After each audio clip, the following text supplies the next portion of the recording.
suis Greg le Geek ou GG pour les intimes et je vous souhaite la bienvenue pour cette nouvelle présentation du JT Geek avec aujourd'hui le Ulefone BX. Oui, un petit téléphone de 4,5 pouces avec un petit écran QHD qui fait bien le travail, vous allez voir. Parce que voir les produits en photo c'est bien, mais voir en vidéo c'est mieux, alors débridez-vous et découvrez tout notre Tech Tech en direct de Shenzhen en Chine.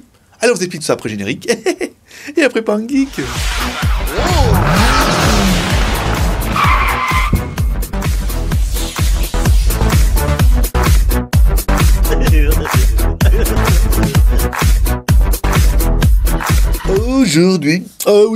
Aujourd'hui on va tester le Ulefone BX.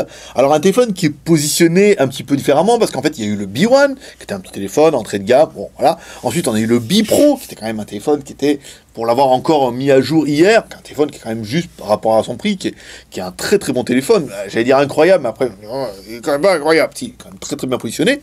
Et ensuite ils reviennent avec le BX, qui est un téléphone qui redescend de gamme, et qui pourtant est vachement intéressant parce que, c'est un petit téléphone, vous allez voir, c'est un petit 4,5 pouces, avec un petit écran QHD, pas mal, un bon petit processeur, enfin, un téléphone qui fait bien le taf, et qui, à mon avis, va répondre à une cible, pas au plus gros geek, quoique, mais qui est bien. Alors, on va attaquer tout de suite par le contenu de la boîte. Alors, une boîte qui est juste minuscule, alors, on a l'habitude, maintenant, des grosses boîtes avec rien dedans. Bon, bah là, il n'y a pas plus de choses dedans, mais la boîte est petite. Ici, on prend, alors, qu'est-ce qu'on va retrouver ? Un petit peu, c'est un peu la surprise, j'ai pas ouvert. European Charger, donc un chargeur européen, à mon avis, qui est encore là, qui est tellement européen qu'il est trop gros et qui rentre pas dans les prises françaises. Bon, ça on leur a dit, on espère qu'ils vont le changer un jour. Et là, on retrouvera un câble USB vers micro USB. Voilà, donc, câble des plus classiques, pas de câble plat, pas de câble, pas de ouin-ouin, pas de chichi. Voilà, on a un truc qui fait le taf. On retrouvera un film protecteur, ça c'est bien pour protéger votre écran. Ici, nous on a mis notre petit bordel, forcément, on met ça comme ça dedans. Tac, tac, tac, tac, tac. Un manuel d'utilisation, alors un manuel d'utilisation en anglais, français, portugais, italien, c'est peut-être de l'arabe, de l'allemand, du hollandais, du russe et de l'espagnol. Alors, vu que le truc est pas bien épais, vous allez avoir 2 pages chaque fois. C'est un truc de... Ça va être vite fait. Si vous ne savez pas observer l'Android, ne comptez pas sur le manuel. Ça ne va pas vous aider en grand chose, mais voilà, il y a un petit manuel dedans, ici. Voilà. On va attaquer tout de suite la présentation du téléphone. Et comme toujours, on va commencer par notre premier personnage exceptionnel, qui est... Hi boys and girls. Maître Pouce. Alors Maître Pouce qui va me donner un petit peu la taille de l'animal. Alors un petit téléphone. C'est vrai que j'ai pas l'habitude, un petit téléphone comme ça, un petit gros téléphone, chacun son truc. Alors 4,5 pouces pour l'écran, on est pas mal. La taille, alors on est sur du 132. Donc, ouais, un petit téléphone. La largeur, on est sur du 67. Ça c'est pas mal. Ici, l'épaisseur, hop là, on va enlever ce petit bout de câble qui traîne. L'épaisseur, bon on est sur un téléphone qui fait 1 cm. Quand même, vous voyez, sur sa partie la plus grosse. Encore une fois, les téléphones sont bombés maintenant, donc on peut vous donner l'épaisseur ici. On fait 7 mm. Non, en fait, le téléphone, il fait quand même un bon centimètre à l'arrière. Ici, on va prendre le poids avec notre balance à sheet. On y va. Hop, on met le téléphone dessus. 140 grammes. Donc, encore une fois, c'est un petit téléphone, un petit 4,5 pouces. On met ça là-bas. C'est un peu le bordel sur la table quand même. Donc, au niveau, on va ouvrir le téléphone un petit peu à l'arrière pour que vous puissiez voir. Maintenant que vous avez vu que l'écran, c'est un 4,5 pouces. Ici, on ouvre, donc la batterie, toujours un petit sticker sur les batteries, parce que quand il les transporte, ça, on met la batterie dedans et c'est vite que ça fasse contact. Alors, on a bien un téléphone qui est double SIM, une SIM classique et une micro SIM ici, un emplacement micro SD que nous on a mis jusqu'en 32 Go. Le téléphone, alors, c'est bien Ulefone, c'est bien un BX. Au niveau des fréquences, bon, on verra ça tout à l'heure, mais au niveau de la 3G, non. Il est 2G, 3G, et il n'est pas 3G 900 MHz. Donc voilà, apparemment pour la France, ils n'avaient pas encore bien prévu le coup. À l'arrière, ici, on voit un petit haut-parleur avec marqué 3 descentes. Donc en théorie, on va avoir un son qui n'est pas trop mauvais. La caméra à l'arrière, on verra tout à l'heure. Le cache à l'arrière. Sympa, ces nouveaux caches. J'aime bien, vous voyez, c'est granulé. Bon, c'est pas un peu imitation carbone, mais c'est granulé. Donc du coup, ça fait pas de traces de doigts. On a un bon grip, plutôt sympathique. Sur le côté droit, on va retrouver le bouton volume plus-moins ici. Donc on va mettre le téléphone en route, ça sera fait. Un contour en aluminium, bon bah, en plastique-inium, excusez-moi, je suis parti dans mon truc. Un contour en plastique, voilà, qui est de bonne facture, qui est bien fini, chose qu'on avait vu un peu sur le B Pro. Non, c'est bien. Dessus, on trouvera une connectique micro USB, un jack 3.5. Sur le côté gauche, bouton volume plus-moins. Dessous, le microphone. Voilà. À l'arrière, on retrouvera la caméra qui nous est donnée pour du 8 millions de pixels. Là, donc le haut-parleur, on verra ça. Le petit haut-parleur, ici, vous voyez, avec un fond rouge sympathique. Ça donne un petit côté bien. Vous voyez, comme les boutons. Alors, on verra si on va les allumer ici. Est-ce qu'ils sont rétroéclairés? Pas trop, hein. Mais ils sont rouges. Ils sont rougeâtres. Alors, attendez, je vais essayer d'éteindre le téléphone. Si on voit une différence, non. Vous voyez, les boutons sont juste rouges, classiques. Donc bien, une batterie, alors je ne l'ai pas, 1900 mAh la batterie. Du coup, on l'a ouvert un peu vite. J'ai ouvert un peu vite. Je vous ai enlevé la batterie pour vous dire qu'elle était énorme et je ne vous ai pas donné le milliampère. Ici, 1900 mAh. Donc c'est bien ce qui nous avait été donné. Alors, on remet un petit peu le téléphone ici, on le rallume. Parce que du coup, on a perdu un petit peu de temps. On remet le téléphone, on remet le cache. Donc un téléphone qui est sympathique. Un petit téléphone, vous voyez, encore une fois, de 4,5 pouces, qui est bien, qui tient dans la main. Une finition bien. J'aime beaucoup ces petites grilles rouges là. C'est un petit détail. Pour vous, ce n'est peut-être rien, mais pour moi, ça veut dire beaucoup parce que c'est assez joli. Caméra à l'avant, 2 millions de pixels. Ici, bon, l'écran bien, les bords pas ultra fins, mais encore une fois, c'est un petit téléphone. On déverrouille ici, donc la particularité du téléphone Ulefone, c'est d'avoir du Android pur. Ouais, c'est... ils font partie de cette race-là où ils ont du Android pur, donc au moins on n'est pas surpris, voilà, on n'est pas déboussolé un petit peu quand on allume le téléphone. C'est du Android natif. Alors étoile dièse 06 dièse, on a bien nos deuxième EI en 35, ça c'est bon. Ici, étoile dièse, 364, 66, 33, dièse étoile. Ici, hop, ça j'aurais raté. 364, 66, 33, dièse étoile. Ah, pas accès au menu ingénieur sur celui-là. Bon, bah écoutez, on a vu les fréquences, donc 2G et 3G, en bas 3G 850 et 2100, malheureusement. Voilà, on va attaquer tout de suite par notre deuxième perchant exceptionnel, qui est...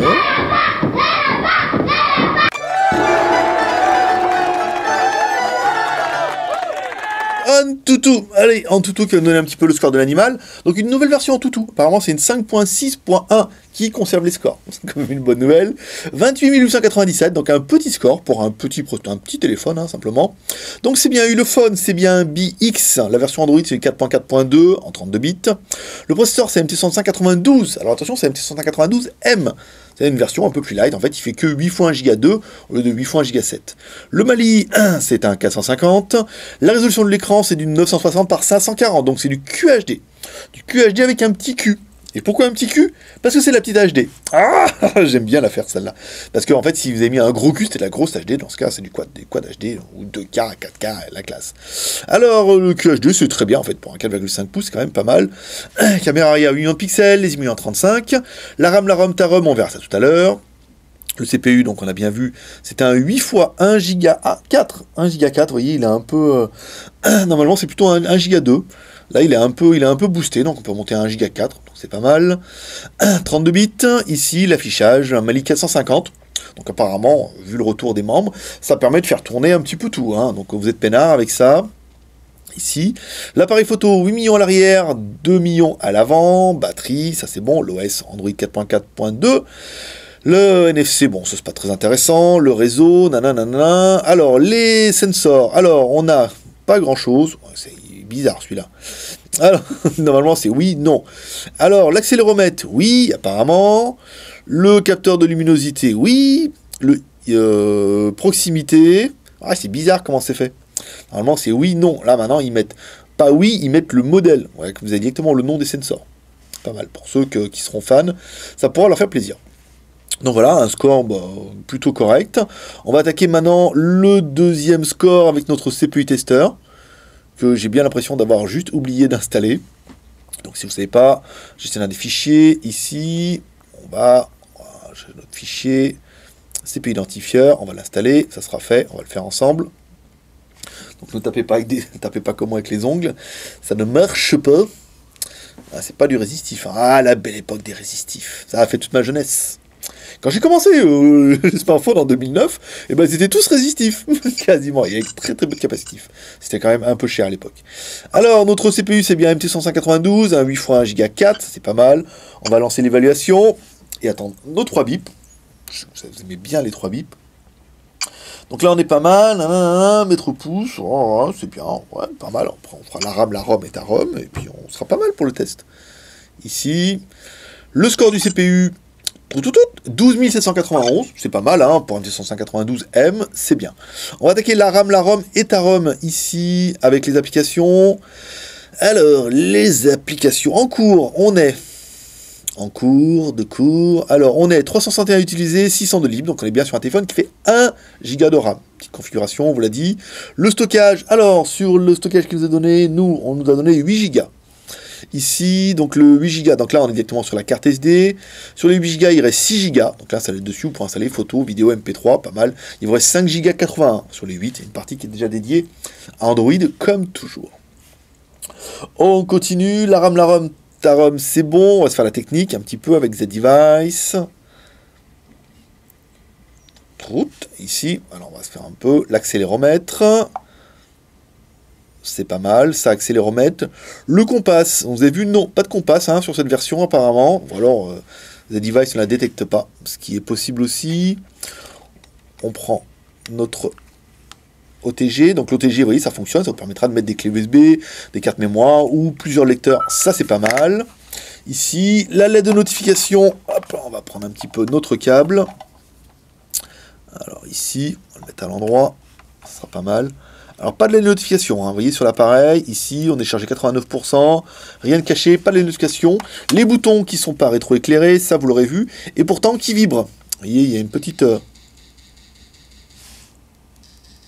pas si vous allez l'entendre, moi j'entends jusque là, je veux dire, quand même. Là c'est bon. La version Android, donc la version Android, on a vu, c'est du 4.4.2. Savoir que Ulefone a promis qu'ils allaient faire les upgrades, donc si celui-là il peut passer en 5.0, bah, ce sera pas mal, il passera en 5.0. On va regarder un petit peu s'il y a des fonctions wow. Ici, donc le téléphone a le Hawk Note. On vous rappelle, le Hawk Note, c'est une espèce de NFC à la norme Mediatek. C'est-à-dire que si vous avez un autre téléphone qui a le Hawk Note, vous le mettez hop l'un contre l'autre et ça permet de transférer les données. Profil audio. Donc on retrouve bien nos petits traitements du son, l'affichage, le stockage, l'application, la gestion d'économie. Oh, gestion d'économie d'alimentation, ouais, c'est pas mal ça, c'est rigolo. L'action, qu'est-ce qu'on a? Exploiter suite, démarrage rapide, pick-up, voilà, donc on a bien les petites touches, hein. Vous voyez, double-cliquer sur l'écran pour ouvrir, voilà, il dit double-cliquer, oh, c'est bien, oui, il y a un petit tuto, sympathique. Ici, voilà, on va faire ça, par exemple, quand on éteint l'écran, on double-clique et ça allume le téléphone. Petite fonction, hein, petite fonction ouais, qui, moi, personnellement, j'aime bien. J'aime beaucoup. Gestion des économies d'énergie, c'est bon. Localisation, langue et saisie. Voilà, un téléphone qui est quand même plutôt classique. Mais cette double tape là, ça fait bien plaisir. Dans le téléphone, qu'est-ce qu'on retrouvera? Bon, on a bien les emails, là c'est bon. Le plus intéressant pour vous, c'est d'avoir le Play Store. Puis dans le Play Store, vous pourrez installer Gmail, Gmap et tout ce qui va bien. Il y a déjà Gmap dedans, surtout Twitter, Facebook et vos applications préférées. Donc on a un téléphone qui est plutôt complet, en multilangue, tout bien. Avec du Android pur, c'est pas mal. On va écouter un petit peu de musique avec le téléphone. Alors, qu'est-ce qu'on va mettre aujourd'hui? Est-ce qu'on va mettre du Élise Le Baron ou est-ce qu'on va mettre du Britney Spears? Il y en a une que j'aime bien. Bonus, le même ghetto, non. Ace, ton papa. Alors, on va mettre Barbigo, c'est pas mal. On met le son à fond, comme toujours. Ça a l'air pas mal, vous voyez, au premier abord. On va attendre un petit peu pour voir au niveau des graves. Alors, pas de grave du tout. Mais c'est pas mal, hein, vous voyez, au niveau... Ah, il y a des sols sur les UV.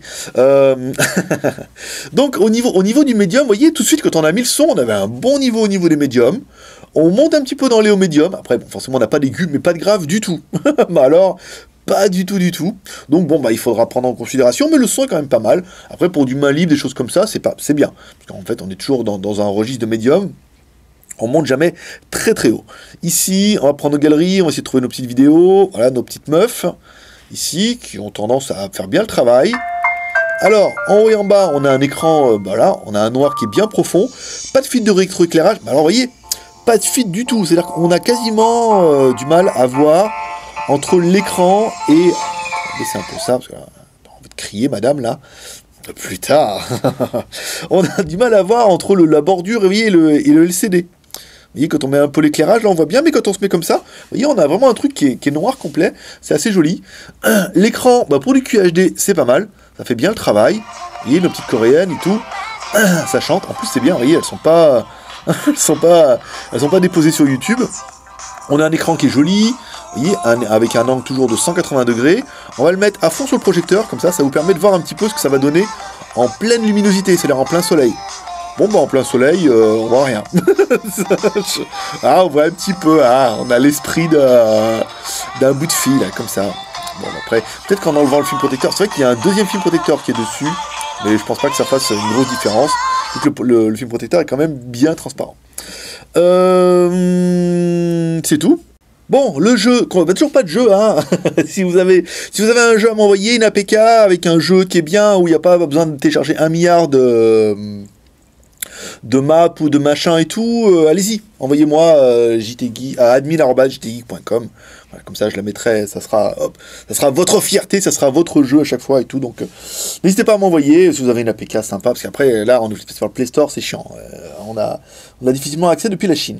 Ça c'est bon, on va attaquer la partie photo, une partie qui intéresse pas mal de monde ici. Donc la résolution, on peut aller jusqu'à du 8 millions de pixels, les vidéos en Full HD, c'est pas mal, on va se mettre un petit peu ici, comme toujours, on prend là, mode sniper, hein, on arrête de respirer, étant donné que je suis spécialiste des photos floues, c'est ma spécialité. Écoutez, chacun son truc, on va se mettre là, on appuie, 1, 2, 3, voilà, c'est pas mal, je sens bien, le sniper, ici, alors, notre photo, qu'est-ce que ça donne? Bon voilà, en premier abord, vous voyez, quand on est comme ça, sur un plan large et tout, bah la photo est quand même plutôt jolie. Ah oui, mais j'ai pas vu qu'il y avait le logo Ulefone à chaque fois. Oh, les mecs, ça va râler. Hein. Ah ouais, pas faux. Oh bah dis donc, ça perd l'hypopète. Bon, ouais, c'est pas grave. Hein. Moi, je m'en veux pas. Alors, au niveau du zoom... Bon, c'est pas mal, voilà, bah, ça fait 8 millions de pixels, c'est ce qu'on a, voilà, c'est ce qu'on attend d'un 8 millions de pixels, ça fait des photos qui sont correctes, pas incroyables, mais voilà, on a un bon rendu de détail, on a de belles couleurs, voilà, bon. Comme toujours, pour juger un peu des qualités de la photo, vous découvrirez 3 photos. Une photo prise en intérieur de notre bureau, et 2 photos prises en extérieur, comme toujours, une photo prise à gauche, des buildings, une photo prise à droite du Sept Plaza. Voilà. Si vous venez à Shenzhen, il faut absolument aller au Sept Plaza, tout est autour du Sept Plaza. On enchaînera avec 2 vidéos, une vidéo prise en intérieur de notre bureau, comme toujours. Et après, on continue avec une vidéo prise en extérieur, on part de la gauche. Ici, on passe devant le Carcassonne, au fond là-bas, sur la droite, le Sept Plaza, on remonte, on descend, comme toujours, et on va jusqu'à notre chantier. Voilà, chef de chantier, regardez un petit peu ce qui se passe. Alors, ensuite, on continue avec le test du GPS. Alors, premier fixe. Bon, un GPS qui est... voilà, ça marche. Après, c'est pas le gros point fort du téléphone. Un premier fixe en 40 secondes. C'est bien, voilà, c'est bien. Après, 3 satellites, hein, pour une triangulation, c'est le minimum syndical. Donc, en 40 secondes, c'est correct, mais c'est pas incroyable. Bon, il a au moins le mérite de fonctionner. Là, c'est bien. Après, bon, c'est pas le meilleur qu'on ait vu. Ensuite, on éteint le téléphone, on le rallume. La deuxième fixe en 39 secondes. Pas gagné beaucoup, hein. On est un peu mieux, mais voilà, encore une fois, c'est pas un truc, c'est pas un GPS incroyable, mais qui fonctionne et qui fera le taf très très bien pour ce type d'appareil. Au niveau de la comparative des tailles, alors qu'est-ce qu'on a en 4,5 pouces? Il n'y a rien en 4,5 pouces. Le iPhone, non, ça faisait petit comme ça, le iPhone. Non, l'iPhone, c'est 3,5, c'est le même. Ça, on va le comparer plutôt avec un 5 pouces alors. Hein, parce que là, 4,5 pouces, j'ai plus rien, moi. Pas de téléphone comme ça. Alors, si on doit comparer qu'un Samsung, vous voyez, par exemple, si on doit se comparer qu'un Samsung, c'est S4, ça, ou S3, pas vraiment d'importance, c'est les mêmes. On a un téléphone qui est plus petit, vous voyez, bah, on a le gabarit, on est sur son gabarit des 4,5 pouces au lieu des 5 pouces. Donc au niveau du design et de la finition, bon, bah, on est sur un téléphone entrée de gamme, encore une fois, qui est en dessous des 100 €, donc, voire même en dessous des 100 $ pour certains sites. Donc on a un téléphone qui est compact, voilà, qui fait le taf, qui est bien, la finition est pas incroyable, pas pire que les anciens Samsung, tout compte fait. Malgré quelques détails au niveau de la puissance de l'appareil. Mais voilà, on a un petit téléphone qui est bien, qui est compact, qui passe bien en main, bien en main. Voilà, on va élargir un petit peu le plan. On va aller voir un petit peu Internet, ce que ça donne. Je sais, je suis convaincu qu'il y en a beaucoup qui attendent ce moment, parce qu'ils savent. Il y en a beaucoup qui sont déjà venus et qui savent qu'on va aller voir Bing. Oh, le truc est incroyable. Oh, le geek qui va voir Bing, mais pas n'importe quel Bing. Je vais voir Bing Chine, messieurs, dames. Et si vous êtes déjà jamais venu, eh ben, vous allez voir, vous allez en prendre plein votre œil. Ici, petit clavier, hein, dis donc, c'est dur. Voilà, on se met sur Bing Chine. Donc là, on a des lampadaires. Voilà, la lampadaire, c'était moi. Ici, on clique sur image. Vous voyez, sans rien faire, hein, je ne suis pas jamais venu. Ici, on attend que Bing charge. Voilà. Et généralement, voilà, il nous trouve des jolies filles. Ce qui fait un peu le plaisir. Ce qui permet vraiment de passer beaucoup plus, hein, mes plus et mes moins. Je sais pas, c'est beaucoup plus sympathique maintenant, hein, comme quoi... On charge. Donc le Wi-Fi, on est quand même venu pour le Wi-Fi à la base. On est sur 3 barres, sur 4, donc c'est correct, c'est pas incroyable, mais c'est correct. Voilà, ça nous permettra d'attaquer pour nous les plus et les moins de l'animal. Alors, moi, j'aurais bien aimé l'écran 4,5 pouces en QHD. Une petite QHD, un petit Q, mais c'est une petite HD. Non. 960, on aurait bien aimé le processeur, MT65 92M, 8 x 1 Go 4, vous voyez, pour le coup, qui est pas mal. La mémoire, 1 Go de RAM, plus... Oh, dis donc, mais pas mal, celle-là. 1 Go de RAM, plus 8 Go de ROM, plus la micro SD. Ça, c'est pas mal. On peut aller jusqu'en 64 Go, apparemment. Les deux caméras, 8 millions à l'arrière, plus 2 millions à l'avant. Le téléphone est dual SIM, il est 2G et 3G. Après, il ne manque pas toutes les 3G, mais on va faire ça pour le négatif. Une batterie de 1900 mAh. Certains vont dire c'est pas beaucoup, mais attention, c'est que un 4,5 pouces, c'est que un petit QHD, et c'est un petit processeur, un 8 x 1 Go 4, donc c'est pas non plus une bête de course qui va consommer beaucoup de ressources. On censurait ça, dis donc, c'est malin ça. En fait, on aura bien aimé aussi le prix. C'est un téléphone qui est positionné à moins de 100 € chez nous et à moins de 100 $ sur d'autres sites. Donc c'est un téléphone qui est plutôt sympathique et qui fait bien le taf pour moins de 100 € ou de 100 $. Qu'est-ce qu'on regrettera, nous, pour l'appareil petit, pour moi petit, 4,5 pouces, c'est compliqué. On a du mal avec les mains avec un 4,5 pouces. Donc ça plaira pas à tout le monde, et ensuite pas de 3G 900 MHz, donc là on leur a signalé, mais c'était trop tard, le téléphone était déjà prévu en branle et tout, donc sans avoir le 3G 900 MHz, mais ils nous ont promis que les prochains téléphones auraient eux le 3G 900, donc ça sera pas mal. Allez, on continue avec le bilan. Bon, il est venu le temps du bilan. Un bilan plutôt positif. En fait, ce téléphone, il a fallu être parfait. Il a fallu être parfait, surtout. Fallu, c'est du prétérit de passé. Donc, je le refais. Il a failli être parfait. En fait, s'il avait eu la fréquence 3G 900. Parce qu'après, en fait, du coup, c'est un petit téléphone. Donc, pour les personnes qui rechercheront un petit téléphone pas cher et qui seront en ville, donc n'auront pas besoin du 900 MHz en campagne, du coup, c'est un téléphone qui est bien, qui fait le travail, qui est complet, qui est pas cher du tout et qui est compact, qui est intéressant et tout. Non, pour moi c'est un bilan qui est plutôt positif, mais c'est vous qui allez essayer de vous laisser votre note en commentaire. Vous laissez une note en commentaire en disant quelle note vous laissez à ce téléphone, en donnant vos plus et vos moins, qui vont certainement être les mêmes plus et moins que moi, sauf si vous êtes très geek, une petite configuration, moi j'en veux un gros bien puissant. On en a des comme ça. Voilà, s'il fera partie de vos 3 R, le R de share en partageant cette vidéo sur les réseaux sociaux, vous pouvez partager cette vidéo sur Twitter, Facebook, Google+, plus vous partagez, plus ça nous aide, plus on a trafic, c'est la classe. Le R de commentaire, nous laissons un commentaire en laissant par exemple ta note, et tes plus et tes moins, et le R de pouce en l'air comme ça. Si tu sais pas, tu cliques sur YouTube, tu arrives directement sur YouTube, tu peux mettre un pouce en l'air comme ça. Et si c'est pas encore fait, tu peux t'abonner. Tu peux t'abonner, il y a un lien qui va apparaître normalement en haut, tu peux cliquer là, sinon tu peux t'abonner, et à côté il y a une roue avec des dents, et tu cliques dessus, tu peux mettre recevoir un mail à chaque fois qu'il y a une nouvelle vidéo, parce que oui, au JT Geek on fait une vidéo tous les jours, ouais, même le week-end, pour te dire, ça te déchire. Voilà, le petit geek, c'est tout pour aujourd'hui. C'était Greg le Geek, ton pote chinois, le seul blogueur high-tech qui vous fait ce live en direct de Shenzhen en Chine, et que ça a toujours un petit pep prospérité. Allez, à demain, bye bye.